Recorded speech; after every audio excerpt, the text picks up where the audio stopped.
মেরিল milk সোপবার নিবেদিত celebrity আড্ডা।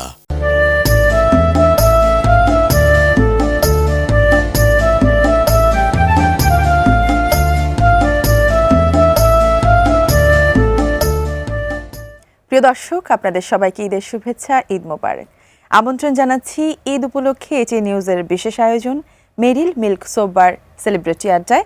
আর আজ আমাদের সেলিব্রিটি আড্ডায় যাকে নিয়ে এসেছি, আমরা যার সঙ্গে গল্প করব, আড্ডা দিব, জানা না জানা বিষয় নিয়ে কথা বলবো, তিনি পর্দার বেশ পরিচিত মুখ, আমাদের ছোট পর্দার বেশ পরিচিত মুখ, যিনি যে কোনো চরিত্রকে ফুটিয়ে তোলেন তার অভিনয়ের সাবলীল দক্ষতা দিয়ে। কখনো আমাদেরকে হাসান, কখনো আবার চরিত্রের গভীরতায় এতটাই ডুবে যান মনে হয় যেন তার থেকে সিরিয়াস আর কেউ নেই। আমরা আমন্ত্রণ জানাচ্ছি আমাদের সকলের অত্যন্ত প্রিয় আরফান আহমেদকে। কেমন আছেন? আমি ভালো আছি। আমি কৃতজ্ঞ আপনারা আমাকে আপনাদের অনুষ্ঠানে দাওয়াত করেছেন। আচ্ছা, আপনাকে ঈদের শুভেচ্ছা জানাচ্ছি, ঈদ মোবারক। আপনাকে ঈদ মোবারক। আরও একবার ঈদের শুভেচ্ছা জানাই আপনাকে। ঠিক আছে ভাই, আপনাকে ঈদের অনেক শুভেচ্ছা জানাচ্ছি, ঈদ মোবারক। ঈদ মোবারক। হচ্ছে না কেমন যেন, আবার মনে হচ্ছে আরেকবার আমরা একটু টেক করি। ভাই, আপনাকে ঈদের অনেক শুভেচ্ছা, আমরা আপনাকে পেয়ে বেশ খুশি। কেমন আছেন? ঈদ মোবারক। ঈদ মোবারক। আচ্ছা, কিন্তু আমরা আশা করছিলাম আপনি হয়তো আমাদের পুরান ঢাকার ভাষায় ঈদের বিশেষ একটা কি বলে এটাকে, যেটা জেস্টার থাকে অথবা আমাদেরকে ঈদের যে শুভেচ্ছা জানানোর বিষয়টা থাকে, এটা বোধহয় আপনি আপনার সেই সিগনেচার স্টাইলটাতে আমাদেরকে দিবেন। না, আসলে কি, আমি তো পুরান ঢাকার মানুষ না। আচ্ছা, হয়তো ভাই এটা আমার আসলে এক ধরনের অ্যাচিভমেন্টই বলতে পারেন আর কি, যে কেউ আমাকে পুরনো ঢাকার মানুষ বলেন, কেউ আমাকে হয়তো বা রাজশাহীর মানুষ বলেন, কেউ বলেন যে রাজশাহীর আপনি কৃতি সন্তান।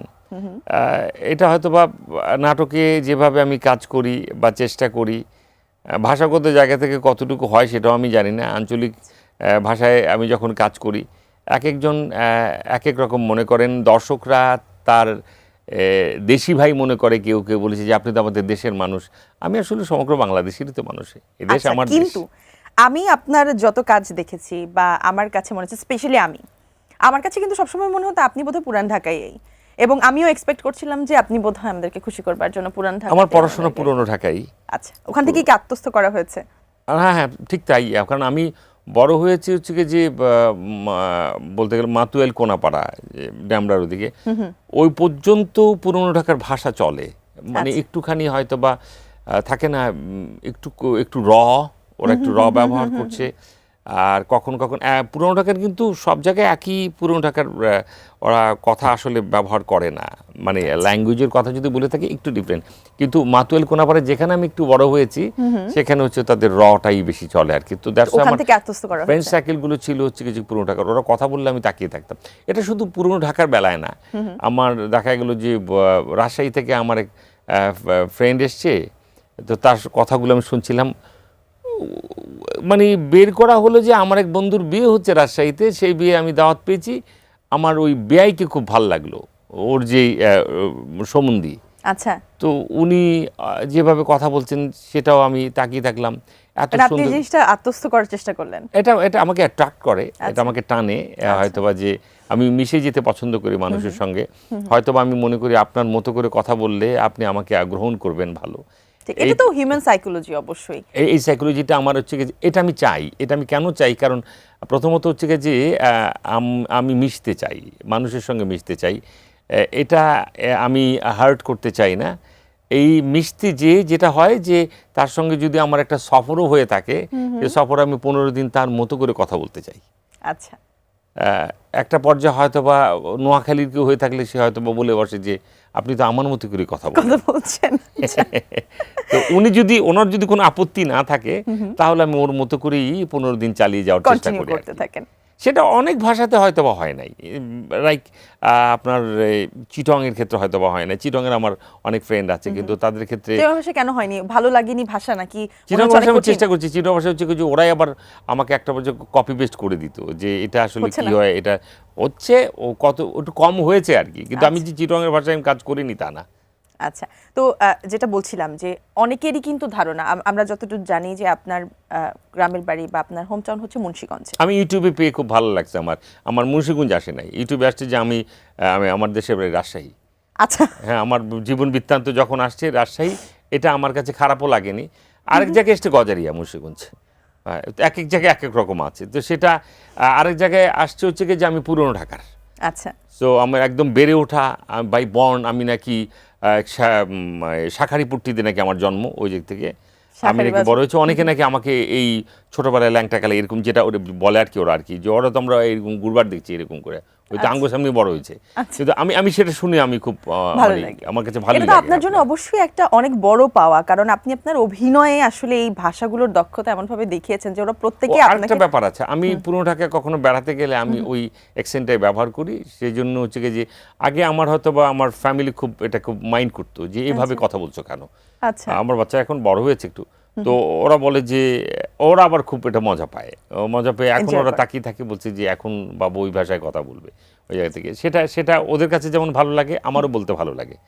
আচ্ছা। তো ভাইয়া, প্রথম যে নাটকে বা যে কাজটাতে আপনাকে এই আঞ্চলিক ভাষা ব্যবহার করতে হলো, পুরান ঢাকার ভাষা বা অন্য কোনো অঞ্চলের ভাষা, তখন কি আপনি আসলে এই ভাষাটা পারতেন বা পারবেন এমন কনফিডেন্স ছিল বলেই আপনি চেয়েছেন, নাকি? কোনো ভাষার ব্যাপারে আমার প্রতিবন্ধকতা আছে সেটা আমি মনে করতে চাইতাম না, কারণ আমি এক ধরনের মিমিক্রি করতাম বন্ধুদের সঙ্গে আড্ডা দিতে গেলে। কিভাবে কথা বলে, ওভাবে কথা বলতে বলতে একটা সময় এই সিকান্দার বক্সের পার্টটাও খুব চমৎকার ছিল। আমি চেয়েছিলাম সেখানে ক্যালকুলেশন ব্যবহার করতে। আচ্ছা, তো সাগর জাহান বললো যে না, ক্যালকুলেশন না, আপনি দেখি না। আমি তখন মোশাররফ ভাই আসলো, মোশাররফ ভাই এসে আমাকে বললো যে মোশাররফ করিম বলে যে আপনি আমি দেখলাম যে আপনি যখন কক্সবাজার কাজ করতে গেলাম তখন দেখলাম যে আপনি কাকে জানি এই যে ওই রাজশাহীর ভাষায় ভ্যাঙাচ্ছেন আপনি ওভাবেই চেষ্টা। আমি বললাম ভাই, ভ্যাঙানো আর এত বড় স্ক্রিপ্টে কাজ করা সেটা একটু ডিফিকাল্ট আছে। তো বলছে যে আমরা সবাই মিলে হেল্প করছি, দেখি না হয় কি হয় না, আমরা একটা ট্রাই আমরা দিই অন্তত। একটা পর্যায়ে আমি কাজ আধা বেলা বন্ধই রাখলাম, আস্তে বলছি যে চলেন একটা দৃশ্য আমরা শুরু করি। একটা দৃশ্য শুরু করে মোশাররফ ভাই খুব হেল্প করলো। তখন একটা দৃশ্য শুরু করি, কেন জানি মনে হচ্ছে যে হয়ে যাবে এই জায়গা থেকে। তখন ক্যালকুলেশনটা বাদ দিলাম, বাদ দিয়ে আস্তে আস্তে শুরু করলাম।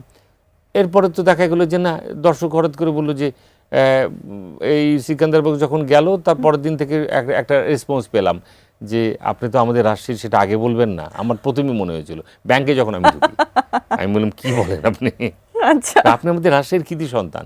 আমাকে সেদিন আমার এক আপাও বললো যে রাজশাহীতে নাকি আপনি বড় হয়েছেন। আমি কি কয় এটা।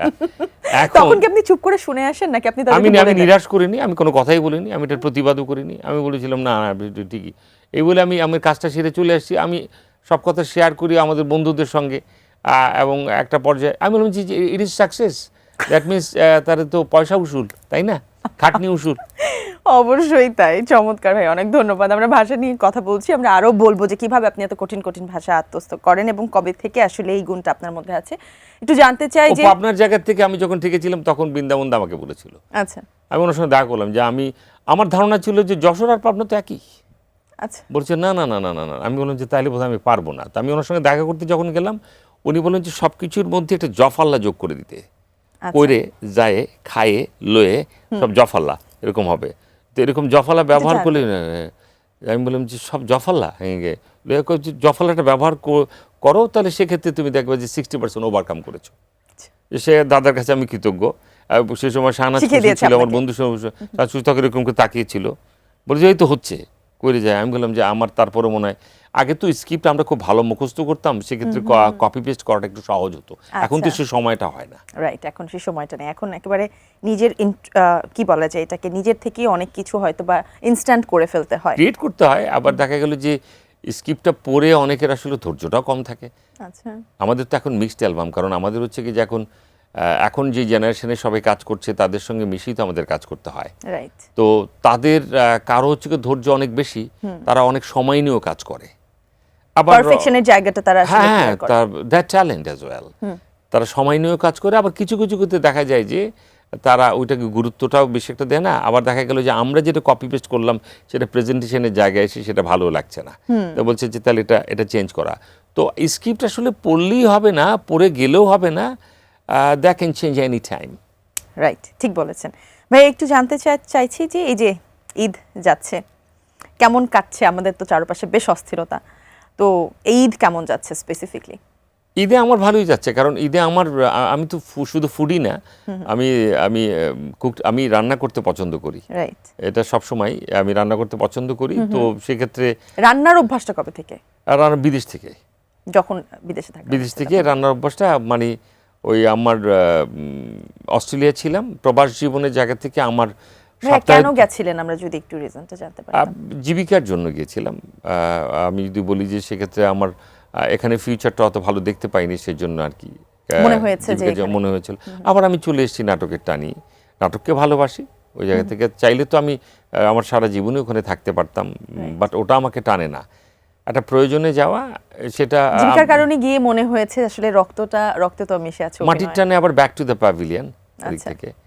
আচ্ছা, তো যখন গেলেন তখন দেখা গেল, আমরা যেটা জানি যে ওখানে তো আসলে হেল্প করার এত মানুষ থাকে না, নিজেরটা নিজেরই করতে হয়। তো আপনার কাছে কি মনে হয়েছে যে না আমি চেষ্টা করলে রান্না পারবো, নাকি থেকে গিয়ে রান্নাটা শিখতে? না, ওই সময় তো ইউটিউব ছিল না, ওই সময় ছিল যে রান্নার বই। আচ্ছা, আপনি তেহরি রান্না করতে গিয়ে দেখা গেল প্রথমত একটু যাও তেহরি হয়ে গেছে। আচ্ছা, কিন্তু প্রথম কি রান্না করেছিলেন? কিন্তু টেস্টটা খারাপ ছিল না। আচ্ছা, তখন মনে হচ্ছিল পানিটা বেশি দেওয়াতে পানির ব্যালেন্সটা আমি বুঝতে পারিনি, দ্যাটস ওয়াই হচ্ছে তেহরিটা যাও তেহরি হয়েছে। কিন্তু টেস্টটা সবার কাছে খারাপ লাগেনি। সবাই বললো যে ঠিকই আছে, তেহরির টেস্টি আছে, মাংসও নরম আছে, কিন্তু ঝামেলা একটা হয়েছে, খালি পানিটা ব্যালেন্স করতে পারো নাই, নেক্সট টাইম এটা ঠিক হয়ে যাবে গা। তো এটা করতে করতে জায়গা থেকে ওই রান্নার বই পড়ে পড়ে দেখলাম যে একটা পর্যায়ে আবার হালিম রান্না করলাম, ঠিক হয়ে গেলো।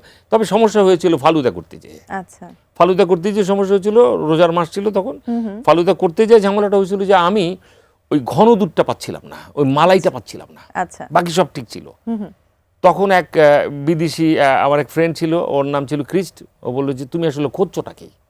আমি তোমার বাসায় আসলাম, তুমি খুব দৌড়ের মধ্যে আসো। আমি বললাম দেখো ইফতারির টাইম আর বেশি নেই, 40-45 মিনিট আছে, কোনোভাবেই দুধটাকে ঘন করতে পারতেছে না, মালাই বানাতে পারছি না। ওকে বুঝাইতে পারলাম যে এটা মালাই এই জাতীয়। বলছে যে আসো তোমাকে একটা জায়গায় নিয়ে যাই, তুমি মনে হয় এটাই খুঁজতেছো। ওর একটা ডেইরি জায়গা থেকে নিয়ে গেলো, সেখানে সব দুধ পাওয়া যায়। একটা দুধ পেলাম, সেটা মালাইয়ের মতনই। আমি বললাম এই মালাই কোত্থেকে তুমি কীভাবে বুঝলা? বলে যে এটা বাচ্চারা বেশি পছন্দ করে, যে বাচ্চারা দুধ খেতে চায় না তাদেরকে মালাই টাইপের দুধ খাওয়ানো হয়, অন্যান্য দুধের চেয়ে এটা 50 পয়সা বেশি দাম, তুমি এটা নাও। দেখলাম যে এটা হয়ে গেল। সবাই বললো যে এই ফালুদা আপনি আবিষ্কার করলেন কীভাবে, অ্যাপ্রিসিয়েট করলো। তো এখন যখন বাসায় গেস্ট আসে অথবা যখন কাউকে দাওয়াত দেওয়া হয়, তারা কি বলে কিনা যে আপনার হাতের রান্নাই খাবো? হ্যাঁ, স্যালাড করি ওই জায়গা থেকে, বলে তো ওই জায়গা থেকে আমি খাপসা করি। আচ্ছা, ওই জায়গা থেকে। তারপর এটা শুনেছেন নিশ্চয়ই যে পুরান ঢাকার তো তুমি পারবেই ভালো রান্না, এটা পুরান ঢাকার জায়গা থেকে অনেকে এক্সপেকটেশনটা একটু বেশি রাখে যে আমি খাবারের খবরটা কতটা রাখি। আমি একটা সময় খাবারের ব্রহ্মচারী ছিলাম। কোন দিক থেকে? সেক্ষেত্রে সহযোগিতা করেছে ডিরেক্টর সাগর জাহান, ও খুব ফুডি, তো বন্ধু মানুষ। তো সাগর জাহান দেখা গেল যে ও ওই শমশের আলীর ভুনা খিচুড়ি, এটা আপনি কখনো খান নাই, এটা খেয়ে দেখেন। বিউটির লাচ্ছি থেকে শুরু করে, বিউটির লাচ্ছির অপোজিটে হচ্ছে যে মাখন মিয়ার বিরিয়ানি, এই জায়গাগুলো ও খুব ভালো চিনিয়েছে। যার কারণে আমি মামুন বিরিয়ানি শুধু না, ওখানে অনেক ধরনের বিরিয়ানি আছে যে সবগুলো আমার মোটামুটি টাচ করা হয়েছে। একটা পর্যায়ে আমাদের যখন আরমান ভাই আমরা সিরিয়ালটা করতাম, তখন আমাদের প্রধান কাজ ছিল যে সকালে একটা খাওয়ার ভিজিট, আর সন্ধ্যার দিকে আসলে খাওয়ার ভিজিট, আর মাঝখানে লাঞ্চে খাবার কি আসবে জাহিদ ভাই সেটা বলেই বসতো, আজকে স্পেশাল আইটেম কি থাকবে। আচ্ছা, এটা যেহেতু তো একটা গত লটে যদি থাকতো যে আপনার শমশের আলীর ভুনা খিচুড়ি, তো পরবর্তীতে দেখা গেল যে এবার নতুন এক বিরিয়ানি আসতেছে, এরকম টাইপ অফ। আচ্ছা, মানে খাওয়া দাওয়ার উপরেই ছিল পুরো আরমান ভাই। আপনারা যদি আরমান ভাইয়ের অপোজিট দেখবেন, অবশ্যই তাই। ঝামেলা তো সব আরমান ভাইয়ের, ঝামেলা তো সব খাওয়া নিয়েছিল। আমরা আপনাকে পর্দায় সব সময় হাসি খুশি দেখি, সব সময় হাসি খুশি দেখি। খুবই কম আমরা চরিত্রে আপনাকে পেয়েছি যে আপনি হয়তোবা কাউকে মারতে গেছেন, সেখানেও বোধহয় আমার ধারণা দর্শকরা হেসেছে। মানে আপনি যে মারতে যাচ্ছেন সেই অ্যাকশনটাতেও দর্শকরা হেসেছে। তো পর্দায় যে সারাক্ষণ হাস্যোজ্জ্বল থাকে অথবা সবাইকে হাসায়, দর্শকদেরকে হাসায়, মন খুশি করে, তার তিনি কি বাস্তব জীবনেও আসলে এমন, বা বাস্তব জীবনেও কি সবসময় হাসি খুশি থাকা? আমরা সিরিয়াস, সেটা আমার বাসায় বলে। এটা একটা ঝামেলাও আছে। আমি যখন সিরিয়াস মুডে চলে যাই বাসায়, আমি সেটা হয় কি যে আমি অফ থাকি, তখন তারা ভাবে যে সামথিং রং। আচ্ছা, সো আমার মাও মনে করেন, আমার ওয়াইফ মনে করেন, আমার ফ্যামিলির সবাই মনে করেন যে কিছু একটা আরফানের হয়েছে। আরফান অনেকক্ষণ যাবত কথা বলছে না, মুড অফ হয়ে শুয়ে আছে বা ঘুমাচ্ছে বা কিছু একটা, এমনিতে বসে আছে, হয়তো একটা চা কফি খাচ্ছি, কোনো কথা বলছি না, ফুডও সময় টানে না, এরকম কিছু একটা। এটা তো হতেই পারে, আমি তো মানুষ। তো আরেকটা বিষয় হচ্ছে কি যে আমি হাস্যোজ্জ্বল বলেন, আড্ডাবাজি বলেন, এটা আমার প্রচণ্ড বেশি থাকতে হয় আমার সেটে। কারণ আমি মনে করি এটা তো আসলে ওই যে সেটা আমি কাজ করতে যাব এত আসলে কঠোরভাবে কাজ করতে আমিও পারি না। আসলে শিল্পীর জায়গা থেকে আমি একটু ওয়াইড স্পেসই পছন্দ করি। আমার মতো করে আমি আড্ডা দিতে পছন্দ করি। আমার মতো করে আমি যে কোনো ডিরেক্টরের সঙ্গে আমার প্রথম পরিচয় হওয়ার পরে আমি আস্তে আস্তে প্রথম কিছু বলি না, খুব সিরিয়াস মুডই থাকি। উনি যেভাবে বলেন সেভাবে আমি কাজ করবার চেষ্টা করি। আমি তো আজকে জাস্ট টাইম 5টায় এসেছি। আমি বাপ্পিকে বারবার নক করা শুরু করছিলাম যে বাপ্পি আমি কয়টায় আসবো, কিন্তু ঘটনা হচ্ছে যে এরকম করে দেখা গেল যে আমি প্রথম দিন কিছু করি না, দ্বিতীয় দিন থেকে আমার আড্ডাটা শুরু হয়, আচ্ছা, তৃতীয় দিন থেকে আমার বেশি আড্ডা শুরু হয়। তারপরে দেখা গেল যে আমার আড্ডার অনেকে হয়তো বা ফ্যান হয়ে যায় বা মিস করে। আসলে আমরা যেভাবে রোবট লাইফ ক্যারি করি সেক্ষেত্রে আড্ডাটা ভীষণ প্রয়োজন। আড্ডা আমাকে বাঁচিয়ে রাখে। একসময় আমি ভীষণ আড্ডাবাজ ছিলাম।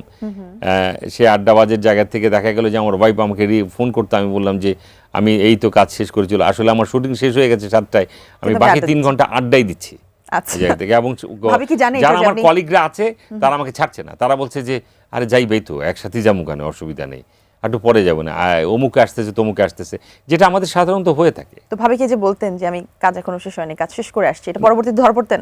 হ্যাঁ, সেটা বলতো যে ওই জায়গা থেকে। আবার একটা সময় বলেও দিতাম আমি বললাম যে কালকে অনেকক্ষণ আড্ডা গেল ওই জায়গা থেকে।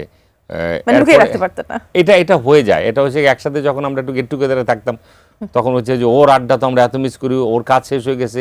ওই দেখা গেল যে আমাদের আরেক শিল্পী বলে দিছে ওই যে তারপর ওকে ছাড়িই নাই, বলছে তুই 3 ঘন্টা আর যেতেই পারবি না, ওই যে তুমি আমাকে ওই দিন এই কথা বললা ওই জায়গার থেকে। আচ্ছা, আড্ডাটা আসলে কি আমাদের, আসলে আড্ডা আমাদেরকে বাঁচিয়ে রাখে। ট্রু। আচ্ছা, ভাবির প্রসঙ্গই যে যখন আসলো, ভাবির সাথে পরিচয় পর্ব, এরপর এখন জীবন, বৈবাহিক জীবন, একটু জানতে চাই কিভাবে পরিচয় হয়েছিল, কিভাবে ইমপ্রেস করেছিলেন ভাবিকে? এই একসাথেরই আড্ডাটা হচ্ছে কি যে it's not love marriage actually, settle marriage love ম্যারেজের মাঝামাঝি যেটা হয়ে থাকে আর কি। আচ্ছা, তো ভাবির সাথে কি ঝগড়া হয় কিনা? প্রচুর ঝগড়া হয়। আচ্ছা, কে গিয়ে আগে সরি বলে বা কে গিয়ে কনভিন্স করে? সরির বিষয়টা আসলে কখন সরি হয়ে যায় সেটাও বুঝি না। আর কখন আমরা তো সপ্তাহে ধরে 7 দিনে 5 দিনই ঝগড়া করি।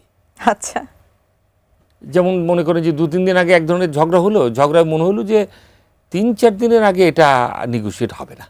আচ্ছা, নেগোসিয়েশনটাই কে করে বেশি? নেগোসিয়েশনটা বেশি দেখা গেল, নেগোসিয়েশনের এক একটা টাইপ আছে।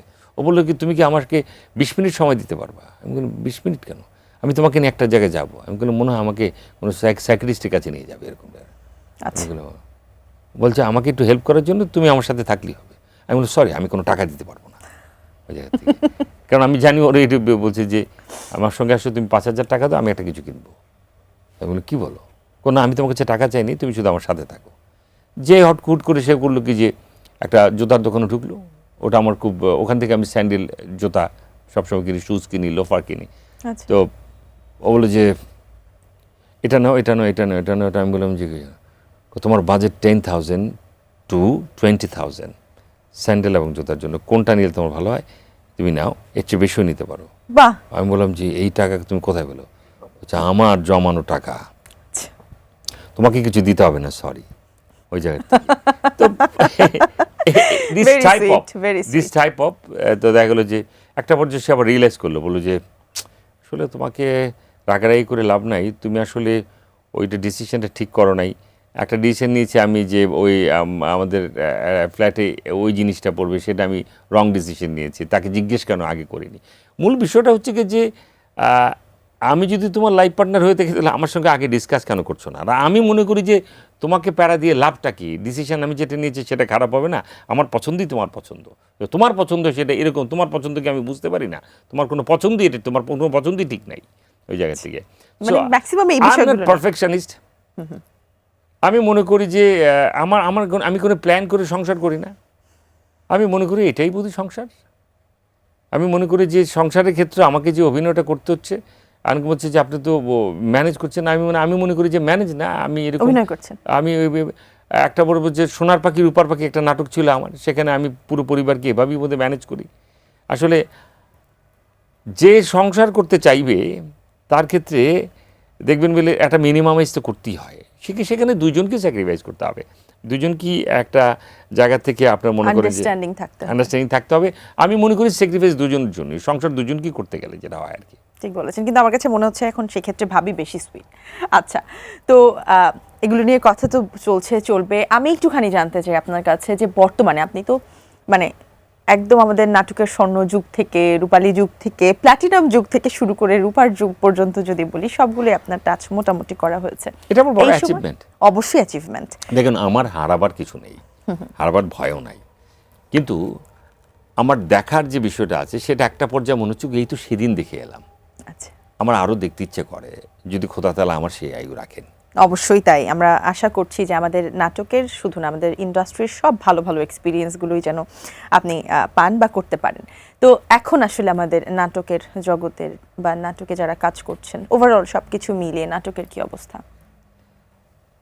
একটা কথা হচ্ছিল ওই জায়গা থেকে যে ওই আমার স্পাইনাল প্রবলেম আছে, ডাক্তার বললো যে এই বয়সের জায়গা থেকে আহারে একটু ক্ষয় দেখা দিয়েছে, ওই আমার এই রিপোর্টগুলো নিয়ে একটু চিট ধরেছে। ধরুন একটা সময় আমরা যেরকম করে নাটকটা আমরা আসলে দেখে এসছি, নাটক করে এসছি, সেইটা যদি মনে করতে যাই তাহলে সেটা তো থাকবে না। আগে কি সুন্দর দিন কাটাইতাম। সো এখনকার কথা যদি বলে থাকি, সেইটুকু চিত্ত ধরতেই পারে, সেইটুকু ক্ষয় তো ধরতেই পারে। যতটুকু ক্ষয় আছে ততটুকু ওভারকাম করার চেষ্টা হচ্ছে না যে তা না। তবে আমার ক্ষেত্রে চিটটা একটু বড়ই মনে হচ্ছে, এই ফাটলটা একটু বড়ই। এই গ্যাপটা কিভাবে পূরণ হবে সেটা আমি জানি না, কারণ আমরা অনেক ভালো ভালো শিল্পী হারাচ্ছি। আমি যাদেরকে অনেক ভালো অ্যাক্টর অ্যাক্ট্রেস মনে করে থাকি, যাদের আমি অনুগত, যাদেরকে আমি ফলো করতাম, যাদেরকে আমার কাছে মনে হতো যে তাদের উপর অনেক ভরসা করা যায়, তারা বাড়িতে বসে আছে। এইটুকু আসলে আমাদের নাটকের ক্ষেত্রে কাম্য ছিল না। যাদেরকে আমি মনে করতাম যে তারা স্ক্রিনে দাঁড়ানো মানে স্ক্রিন ম্যাজিক যেটাকে বলা হয়ে থাকে, অবশ্যই তাদের সাথে কাজ করতে পারাটাও অনেক শেখার বিষয়, অনেক সেখানে জানার বিষয়। ভাগ্যের বিষয় ছিল আমার ওই দিক থেকে। তো তাদের কাছে আমি ওই যে মেশামেশির জায়গাটা ভালো ছিলাম, তো দ্যাটস ওয়াই হচ্ছে কি যে তাদেরকে তাদের কথাগুলো আমি শুনতে পাই, তাদের অনেক কাছ থেকে মিশেছিলাম, তো এই জন্য শুনতে পাই আমি। সো আমি মনে করি কি তাদেরকে কাজে লাগানো উচিত। আর আরেকটা বিষয়ে আসার পর থেকে আপনি একটু বলছিলেন, সেটা হচ্ছে কি যে ওটিটি প্ল্যাটফর্মতে খুব ভালো করছিল। তাই আমি বলি যে ওটিটি প্ল্যাটফর্মের জায়গার থেকেও কাছাকাছি যখন গিয়েছিলাম, যখন যাদের কথা আমি শুনলাম, সেটাও ডিজাস্টার একটা বিষয়। কারণ ওটিটিতে হচ্ছে কি ইটস এ লস প্রজেক্ট। আচ্ছা, যারা এই প্রজেক্ট, ওটিটি নিয়ে কিন্তু অনেকের অনেক আশা। ওটিটি নিয়ে তো আমারও খুব আশা, ওটিটি নিয়ে এখনো পর্যন্ত আমার আশা, কারণ ওটিটি ভালো প্রোডাকশনটা উপহার দিচ্ছে। ওটিটি দেখবার জন্য আপনার কাছে অর্থ নাই, এটা কোনো কথা হতে পারে, কিন্তু চার্জটা কিন্তু খুবই মিনিমাম। আম জনতা মিনিমাম চার্জটা দিয়ে ওইভাবে দেখতে চায় না। তাদের কথা হচ্ছে গিয়ে যে আমি ইউটিউব দেখছি, পারলে ওখানে তুমি ওটিটিকে ঢুকায় দাও, ওটা টাকা দিয়ে দেখতে হবে, ওটার একটা প্রসেস আছে, এভাবে হলে এভাবে দিয়ে তারপরে আপনাকে লগ ইন করতে হবে, ওই লগ ইনটা সে বুঝতে চায় না। এই জায়গা থেকে সে ভালো প্রোডাকশন দেখতে চাইবে না। মূল বিষয়টা হচ্ছে কি যে ওটিটি দেখতে চায় সে ইউটিউবের ভিতরে এসে। অর্থাৎ ফ্রি খাওয়া যদি আপনি বন্ধ না করেন, তাহলে তো আপনার ওটিটির জায়গা থেকে এরকম হবেই। লস প্রজেক্টের জায়গা থেকে লস প্রজেক্ট হচ্ছে এই প্রতিকূলতার মধ্য দিয়ে যদি লড়াই করে শেষ পর্যন্ত টিকে থাকে, তাহলে এই যুদ্ধে ওটিটি যদি জয়ী হয়, তাহলে খুশিটা সবচেয়ে বেশি আমি হব, শুধু তা না আমরা অনেকেই হব। কিন্তু ওটিটি যে গুড প্ল্যাটফর্ম, সেটার জায়গা থেকে আপাত দৃষ্টিতে যে দুই একটা প্ল্যাটফর্ম ভালো কিছু দেখাচ্ছে আমাদের দেশের, আমি যদি চরকির কথা বলে থাকি, আমি আদার্স আরও দু একটা কথা যদি বলে থাকি, তারা খুব ট্রাই করছে, আমি এই ট্রাইটাকে স্বাগত জানাচ্ছি। কিন্তু তারা কিন্তু লড়াই করছে, তারা এতটাই লড়াই করছে কারণ ওটিটি প্ল্যাটফর্মে কাজ করতে গেলে এক একটা প্রোডাকশনের কস্ট কিন্তু অনেক। ওটিটির ক্ষেত্রে বাজেটটাও তো বোধহয় বেশ ভালো থাকে। শুধু তা না, যিনি বানাচ্ছেন তাকেও কিন্তু 3-4 কিস্তিতে টাকাটা নিতে হয়। আচ্ছা, শুধু তা না, যিনি করছেন, কাজটা করছেন, তাকেও কিন্তু স্যাক্রিফাইসের সাথে 3-4 কিস্তিতে কিন্তু এই টাকাটাও নিতে হয়। একজন শিল্পীর রেমুনারেশনও কিন্তু সেক্ষেত্রে কিন্তু যে খুব যে সে নগদ নাটকের মতো করে পাচ্ছে তা কিন্তু না। হ্যাঁ, নাটকের ক্ষেত্রে একটা সুবিধা আছে, নাটকের ক্ষেত্রে সুবিধা আছে, আপনি মনে করেন যে ডেলি বেসিস সে তার টাকাটা ডেলি পাচ্ছে। সেখানে এখন 95% শিল্পী কিন্তু প্রপারলি তার টাকাটা ডেলি পাচ্ছে, কিন্তু নাটকটা হচ্ছে কম। নিউ জেনারেশনে যারা কাজ করছেন তাদের কাজটাও জায়গার থেকে যে খুব বেশি তারা ভালো করছেন তা না, আগের মতো করে। আচ্ছা, নিউ জেনারেশনের কথা যেহেতু আসলো, অনেকেই কমপ্লেন করে থাকেন যে নতুন যারা কাজ করছেন বা নতুন যে নাটকগুলো হচ্ছে, সবগুলোর ভিতরেই একটা কমন জিনিস খুব বেশি লক্ষ্য হচ্ছে, সেটা হচ্ছে জোর করে মানুষ হাসানো এবং খুব বেশি চিৎকার চেঁচামেচি অথবা খুব বেশি ভায়োলেন্স, এই জিনিসটা আপনার কাছে কি মনে হয় এই স্টেটমেন্ট? যিনি বানাচ্ছেন নিউ জেনারেশনই তো সে বানাচ্ছেন, আচ্ছা, তার তো ডিসকাস করার কোনো স্কোপ নেই, সময় নেই, দে ট্যালেন্ট। কিন্তু তারা ট্যালেন্টের জায়গা থেকে সমস্যাটা হচ্ছে কি যে আপনি তো 1 থেকে 10ও যদি বলে থাকেন তারা ট্যালেন্ট তো, কিন্তু ট্যালেন্টের সমস্যাটা হচ্ছে কি যে আপনাকে যখন আমি ট্যালেন্ট বলছি আপনি সবটাতেই নিজেকে নিয়ে গেছেন, আপনি সবটাই ভালো বোঝেন, তখন আপনাকে তো আমি তো ভাঙতে আসবো না, আপনাকে তো তখন আমি বোঝাতে আসবো না, আপনি আমার কাছ থেকে আবার হেল্পও চাইছেন। আমি কাজ করে দেখেছি যে ভাই এটা কি হতে পারে, যে এটা এইভাবে হলে মনে ভালো হয়, আচ্ছা আচ্ছা আচ্ছা আচ্ছা শোনো ভাইয়া যেটা বলছে একটু শুনছুই, আমি যেটা বলি এখন সেটাই করো। তারা কিন্তু শুনে ওটাও নিচ্ছে না কিন্তু ওই জায়গা থেকে। আমাদের কাজ কি হয়? আমাদের কাজ হচ্ছে কি যে আমাদেরকে যেটা বলেছে সেটা করে আমরা চলে আসলাম, কারণ যখন আপনি ডিরেক্টরের সামনে যাবেন তখন আমি তো জিরো হিসাবেই যাব। অর্থাৎ তাদের কনসেপ্ট আর আমাদের কনসেপ্টের মধ্যে পার্থক্য তো থাকতেই পারে। তো এখন মনে হচ্ছে যেটা হচ্ছে তাদের আপনি হাসির কিছু করবেন সেটা নার্ভে থাকতে হবে না, ক্যারি করতে জানতে হবে। ক্যারি করতে চাই, আমার নার্ভই হাসির কিছু নাই, আমি দেবো কোত্থেকে ওই জায়গা থেকে? প্রথমত এটার ভিতর তো আমি তো ক্যারি করি নাই। তো নিউ জেনারেশনের কাজের জায়গা থেকে এখন যেটা হচ্ছে তাদের খুদগুলো তারাই ধরতে পারছে। দিন শেষে সবচেয়ে বড় কথা হচ্ছে এটা তারা বুঝতে পারছে, কিন্তু তারা স্বীকার করতে রাজি না। কিছু কিছু জায়গায় বোধহয় আরেকটু ধারালো করবার বিষয় আছে, যে বিষয়গুলো আমরা অনেক আগে হয়তোবা দেখেছি যে মঞ্চ করে, স্টেজ করে, থিয়েটার করে আমরা এক একজন পলিশড স্টার পেয়েছি আমাদের ইন্ডাস্ট্রিতে। এবং আপনি যখন শুরু করেছেন, আমি যদি ভুল না বলে থাকি, সেই সময়টাতে বিটিভিতে কিন্তু অডিশনের ব্যবস্থা ছিল, মানে অডিশনে যদি টিকো তাহলেই করতে পারবে নাটক, অন্য কোনো কিছু কাজ অডিশনটা আবার করবে না। সিস্টেম ছিল। আচ্ছা, আমার অডিশনটা পেয়েছিলাম আমি প্রাথমিক পর্যায়ে অডিশন পাস করার পরে, এটা রেজাল্টটা বের হবে হচ্ছে কি যে 3 মাস পর। 3 মাস পরে যদি আমি পাস করি তাহলে হচ্ছে কি স্কিন টেস্টের জন্য আমার ডেট পড়বে আরও 3 মাস পরে। 6 মাসের মাথায় যেয়ে আমি স্কিন টেস্টে আমি তখন সুযোগ পেলাম। আচ্ছা, এই অডিশনটা দিতে যখন আমি আসব, প্রাথমিক বলি আর স্কিন টেস্ট বলি, তখন কিন্তু প্রাথমিক পর্যায়ে যদি ফেল করি তাহলে কিন্তু স্কিন আর হবে না, পর্ব এখানে শেষ। তো ফার্স্ট পার্টের জায়গা থেকে প্রাথমিক পর্যায়ে হচ্ছে কি যে দেখা গেল যে সত্য করে কহ মোরে হে বৈষ্ণব কবি, এখন একটু মনে আছে আমার, এই কোথা তুমি লুকিয়েছিলে, এই প্রেমোচ্ছবি, হেরিকাহার নয়ন রাধিকার অশ্রু আঁকি পড়েছিল, মানে বিরহ তাপিত। তো ওইটা যখন আসলো তখন হচ্ছে কি যে আমি বললাম যে না মুখস্থ করে ফেলি, সময় তো আছে 1-1.5 ঘন্টা 2 ঘন্টা, তো অনেক সময়। তো এটা ছিল, সবাই পড়ছে, পাশে পুরন ঢাকার একজন হচ্ছে সত্য করে কমরে হে বৈষ্ণব কবি, আয় হায় কি করবো আমি জানি না। হ্যাঁ, তো এরকম আবার এক একজনে এক এক রকম হয়েছে যে আমরা তখন 4000 অডিশন দিচ্ছি, 4000 ভিতরে 177 জন পাস করেছিল। বাহ, বলে রাখা ভালো যে আমাদের হচ্ছে কি অনেক বড় বড় শিল্পী হচ্ছে কি যে এই অডিশনে পাস করেছিল। আচ্ছা আচ্ছা, তারিন সে সময় পাস করেছে আপনার সাথে। ওইটা টিভি গাইডে প্রথম ওঠে, আচ্ছা, টিভি গাইডে প্রথম ওঠে, আমার প্রথম অডিশন এটা। আচ্ছা, তো ওই ফার্স্ট অডিশনে পাস করার পরে হচ্ছে কি যে সেকেন্ড অডিশনের জায়গা থেকে স্কিন টেস্টে ছিল হচ্ছে কি যে আমি যেন দেখতে পাচ্ছি উঠানে বসে আছে আমেনা, বেড়ার ফাঁক দিয়ে একটু লোক এগিয়ে এলো, বাসের নিচে কাক প্যাপে করে ডাকছে, এরকম একটা ইয়ে ছিল, স্কিপ ছিল। তো একটা পর্যায়ে আমাকে আতিকুল হক চৌধুরী, নামি দামি যারা, তারা স্ক্রিন দেখছেন, এবং মানুষগুলো সেরকম কিছু দেখেন আপনি, Kamaluddin Nilu sir, Atikul Haque Chowdhury sir, Aziz Misir, Momtazuddin sir, আমি তাদেরকে পেয়েছিলাম। আমার বড় সৌভাগ্য।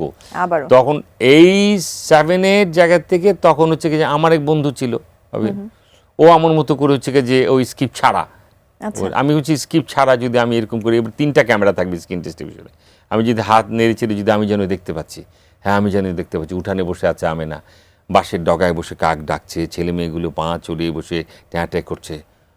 হঠাৎ করে ভুলে গিয়েছিলাম, ভুলে যাওয়ার পরে আমি বললাম যে হঠাৎ বেড়ার ফাঁক দিয়ে একটি লোক এগিয়ে এলো, ইম্প্রোভাইজিং বেড়ার ফাঁক দিয়ে একটু লোক এগিয়ে, হঠাৎ এই জায়গায় পজটা একটু সাজাতে হলো আর কি। আচ্ছা, এত আলগোছে যেন হাওয়ায় পা ফেলে এলো, আমি যেন দেখতে পাচ্ছি, হ্যাঁ আমি যেন দেখতে পাচ্ছি। তখন হচ্ছে কি যে মমতা স্যার বলছে ফার্স্ট ক্লাস, কি অভিনয়টা করলো, আসলে আমি ভুলে গেছিলাম ওই জায়গাটা থেকে। তখন আতিকুল চৌধুরী বলেছে কি যে এই ছেলে এদিকে আমি পাস করলাম, সেটা তো বলবে না ওনারা, খুব ভালো করেছো তুমি, মানে তুমি অভিনয়টা একদম খুব এটা তুমি ইম্প্রোভাইজ করেছিলে না, যে আমি যেন ভুলে গিয়েছিলাম, তাই না? হ্যাঁ, এখন আমি আপনাকে যে প্রশ্নগুলো করব সেগুলো আপনি চুজ করে নেন, আপনি কোন আঞ্চলিক ভাষায় সেটার উত্তর দিবেন। কিন্তু বেশ কয়েকটা প্রশ্নের উত্তর একটু আঞ্চলিক ভাষায় আমাদেরকে দিতে হবে, যেটাই আপনি উত্তর দেন না কেন। আচ্ছা, তো এটা তো র্যাপিড ফায়ারের মতো না। না, র্যাপিড ফায়ার না, এটা ইনস্ট্যান্ট ফায়ারের মতনই আপনি বলতে পারেন। সো অনেক চরিত্র প্লে করেছেন, এমন কি কোনো চরিত্র আছে যেটা আপনার কাছে মনে হয় যে এই ধরনের চরিত্র আমি প্লে করতে পারলে মোটামুটি আমার একটা সফলতা বা একটা পূর্ণতা আসতো? আমি পরিপূর্ণ একটা এন্টি ক্যারেক্টার করতে চেয়েছিলাম, ভিলেন ক্যারেক্টার করতে চেয়েছিলাম ফিল্মে, যেটা আমি পাওয়ার পরে দেখা গেল সেটা আসলে এটা is not my film actually. আচ্ছা, ওটার অপূর্ণতা আমার ভিতরে আছে। আর বেসিক্যালি জায়গা থেকে আমি মনে করি কি যে মানুষের আসলে অপূর্ণতা থাকবেই, পূর্ণতা বলে কোনো কিছু নাই। কারণ যার আছে ভুরি ভুরি রাজার হস্ত চুরি কাঙালের ধন চুরি, ওটা কথা আছে না। ঠিক আমার ক্ষেত্রে মনে করি কি যে আমি যে পর্যন্ত এসেছি এটা আমার আসবারই কথা না, আমি অনেক বেশি পেয়েছি, যা আমি চেয়েছিলাম তার চেয়ে বেশি পেয়েছি। তো এইটা আমার কখনো কখনো অনেক দর্শক মনে করে কুচিয়ে কুচিয়ে বলে আপনি হলে কিন্তু খুবই ভালো করতেন। তো আমার একসময় আমারও মনে হয়েছিল যে আমি আসলে ভালো করতে পারতাম, কারণ আমি আসলে মনে মনে ওটা চাইছিলাম। আচ্ছা, ইচ্ছা ছিল একটা। হবে কিনা জানি না, হতেও পারে। হতেও পারে। নেক্সট। আচ্ছা, তো বিয়ের আগে কয়টা প্রেমের প্রস্তাব পেয়েছেন এবং দিয়েছেন, এবং কয়টা টাকা খেয়েছেন? বিয়ের আগে প্রেমের প্রস্তাবের জায়গা থেকে কি ওগুলো আসলে কোনো প্রেম ছিল না, ওগুলো একটা মোহ ছিল আমি মনে করি। আচ্ছা, এগুলো আসলে প্রেমের প্রস্তাব যদি দিয়ে থাকি ওইটা তো ভালো করে বোধহয় অন করি নেই, প্রেমটাই ভালো বুঝি নেই। প্রেম যদি ভালো বুঝে থাকি এটা সংসার করার ক্ষেত্রে মনে হয়েছে এটাই বোধহয় প্রেম। ছাকা খেয়েছেন বিয়ের আগে? ওটা ছ্যাঁকাও না, ওটাও ছাকা না? ওইটাও ছ্যাঁকা মনে করি না। এটা ওনার সম্ভব হয় নাই, তাই উনি হচ্ছে একসেপ্ট করে নাই। ঠিক আছে, ইটস নর্মাল থিংস। সম্ভব হলে উনি একসেপ্ট করতাম। ওনার দিকটা দেখছেন না কেন? আমরা পজিটিভিটি। আপনি যদি আমাকে কোনো কিছুতে প্রস্তাবের জায়গা থেকে যদি আপনি আমাকে না করে দেন, এটা তো আপনাকে তো আমি গালাগালি করব না, কেন করব না? আমি ধরে আমার ভাই আপনার ভিতরটা তো বুঝতে হবে। কিছু প্রেম ছিল জানানোই হয় নাই, আচ্ছা, ওয়ান সাইডেড। কিছু বিষয়টা না জানাইলে পরে হচ্ছে উনি জানবেন কোত্থেকে। ওয়ান সাইডেড প্রেমের সংখ্যা কিন্তু পৃথিবীতে কম না, কিন্তু আপনারও আশেপাশে এখন কিন্তু ওয়ান সাইডেড নাই, কেউ না কেউ জানি ভ্যাটকায় বলে দেয়। আচ্ছা, ওই সময় দেখা গেল কি প্রেমের আমার একটা ফ্যামিলির একটা গল্প বলে, আমি তো জয়েন্ট ফ্যামিলি ছিলাম, তো প্রতিনিয়ত আমার বাবাটা কমেডি ঘটনার মধ্যেই সবসময় আমরা কাটাতাম, মারধর থেকে শুরু করে আর কি, জয়েন্ট ফ্যামিলি ছিলাম। তো একটা পর্যায়ে হচ্ছে আমার বড় আপার বিয়ে হয়ে যাচ্ছে, সবাই আমরা এগিয়ে যাচ্ছি, গাড়িতে তুলে দেবো, তৎকালীন আমলে হচ্ছে বরপক্ষ গাড়ি নিয়ে আসছে, গাড়িতে তুলে দেবো, হঠাৎ করে ভ্যাঁ করে সবাই কান্নাকাটি দিয়ে উঠলো, আমার মা চাচি সবাই। বাবা খুব রাগ করে বললো কি, এমন এক ধমক দিল, কান্না 1 মিনিটে আবার 1 সেকেন্ডে বন্ধ হয়ে গেল। চার পারো দেখে তাড়াতাড়ি যাও। রাত্রে আব্বাকে বললাম আব্বা কেমন কাজ করলেন, সবাই কান্নাকাটির মাঝখানে সবাই কান্নাকাটি করলো, ওই টাইমে একটা ধমকটা দিতে পারলেন। আব্বা বলল কান্নারও একটা আর্ট আছে। তা আমি মনে করি সব কিছুর কিন্তু একটা আর্ট আছে। আপনি যেটা বলতেছেন ছ্যাঁকা খাওয়া, আপনি যেটা বলতেছেন প্রস্তাবনা, ম্যাক্সিমাম প্রেম আমাদের সময় শুনেছিলাম ওয়ান সাইডেড, ওই অপোজিশন আর জানতেই পারে নাই, জানলে হয়তো সেটা পজিটিভ করে যেত। ট্রু, ট্রু, ঠিক বলেছেন। আচ্ছা, আমরা অনুষ্ঠানের একদম শেষ পর্যায়ে চলে এসেছি, কিন্তু অনুষ্ঠান শেষ করবার আগে আমরা বিভিন্ন আঞ্চলিক ভাষা আপনার ফেমাস কিছু ডায়লগ শুনতে চাই। আমাদেরকে ঢাকাইয়া ভাষায় আপনার একটা ফেমাস ডায়লগ শুন। পুরন ঢাকায় দক্ষিণ মৌসুমী একটা জায়গা আছে, ওখান দিয়ে যাচ্ছিলাম, আমার এক ওই বন্ধুর বাবার সঙ্গে দেখা হলো। আচ্ছা, তো তো বন্ধুর বোনের নাম ছিল হচ্ছে যে ময়না। তাই আমি বললাম যে সুমন কেমন আছে আঙ্কেল? ভালো আছে তো বাজান, খুবই ভালো আছে, তুমি তো আহই না, আমার খবরই নাই। আমি বলি ময়না কেমন আছে? ময়নার ছা হয়েছে।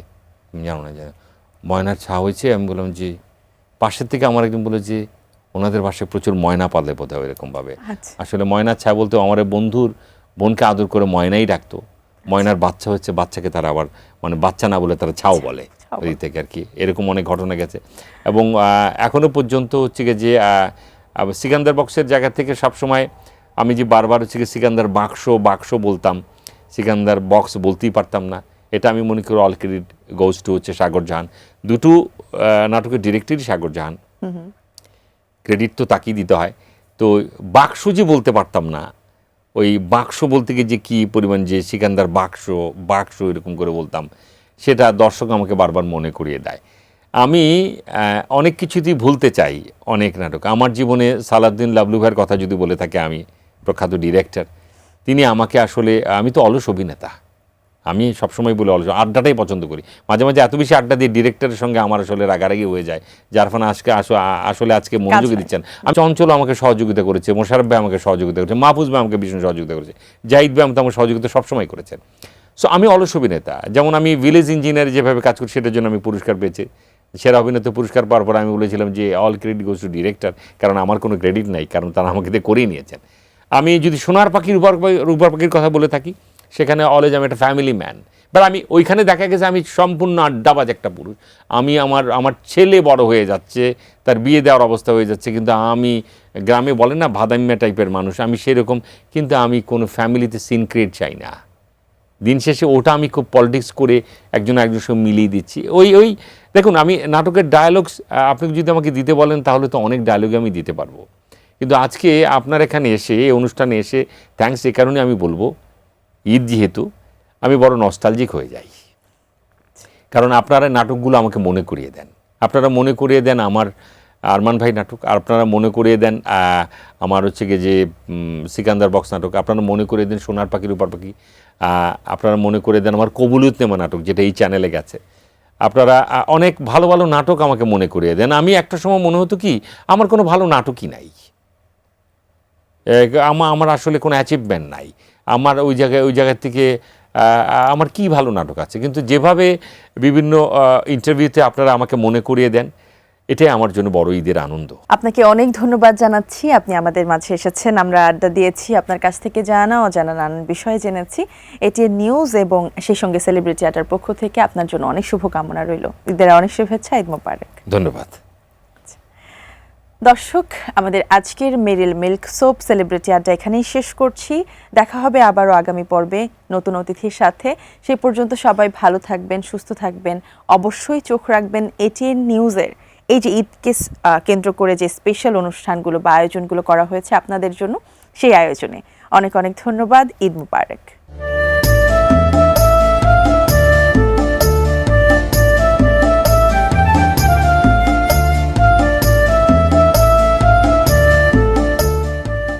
মেরিল মিল্ক সোপ বার নিবেদিত সেলিব্রিটি আড্ডা।